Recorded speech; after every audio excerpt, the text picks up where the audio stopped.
We are finally at the end of our grammar book. It's taken forever to get here, but I think you're going to find that all of these tips are going to be very useful to you as you leave the class in the next week.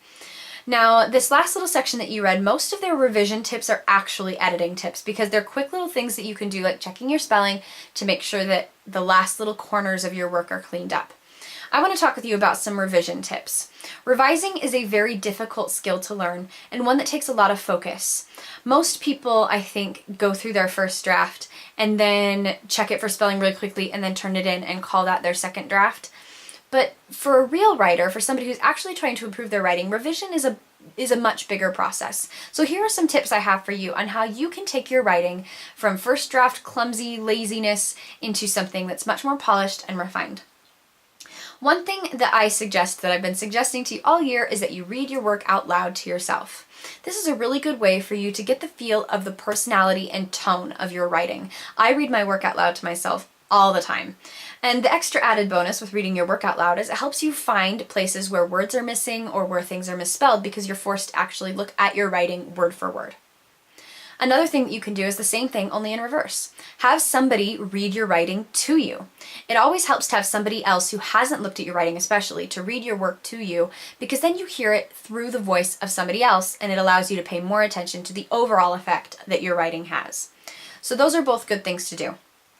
Another thing that is really helpful to do is to have somebody who's not your mom and dad look at your work. Now, moms and dads are wonderful people. I love them. I always have my mom look over my work because I love her, but I really mainly have my mom look at my work because I know she's going to tell me how great it is, and it really helps my ego.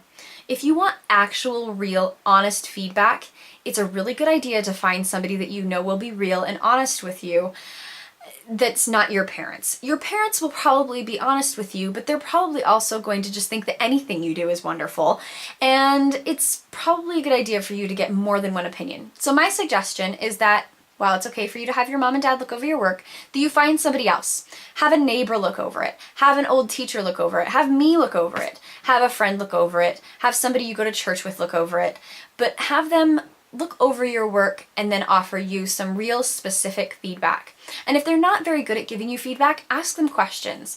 If they don't remember, for example, what your main point is, odds are you probably haven't made it very well. So ask questions if you don't get very good feedback, and hopefully that will help you out. Another tip is that it's a really good idea to not procrastinate. Now, I recognize that saying this the week before your final exams and their final project is due might be a little bit ironic, but the best way to revise something really is to give yourself time to really grow. If you write your final assignment the night before it's due or the night before you leave on a vacation, then you haven't given yourself very much time to actually process what you want to say. When I'm writing something that I actually care about, that I want to get published, then I always give myself many, many weeks to actually write a piece of work and then leave it for a week or two before I come back to it with fresh eyes. Sometimes we get so attached to the writing that we've done initially that it's hard for us to see our own flaws. And the longer you spend away from it, the easier it is for you to be critical of yourself. Now, you may not have that kind of time, but even leaving it for a day or two, or even just an hour or two, will help you to think more clearly and more critically about your own writing. The last thing that I might suggest to you, and this is especially important when you're revising a short story, is that it's often really just a good idea to just try something different just for the sake of trying something different. That means that you change a location of a scene, you change a character's reaction to something, you change the order of the events in your story. This is mostly experimental and you don't have to keep it, but what it can do is teach you a little bit more about the options that you have and the responses that your characters might have so that you get to know them a little bit better.